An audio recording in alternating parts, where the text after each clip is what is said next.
కొన్ని సంవత్సరాలుగా ఉన్న ములం చెట్టు ఈరోజు ఒక ఆటో గుద్దడంతో గోపి గారి కొట్టు ముందు ఇవ్వండి ఇక్కడ ఉన్నారు వీళ్ళు.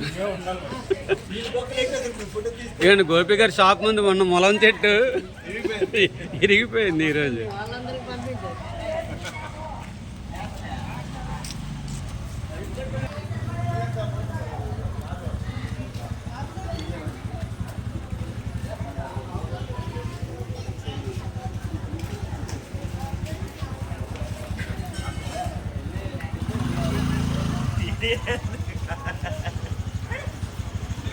ఇక్కడ మునగాకు చెట్టు పడిపోయింది ఈరోజు 24/7/2025. ఈరోజు హరిహర వీరమల్లి రిలీజ్ నాడు ములం చెట్టు పడిపోయింది.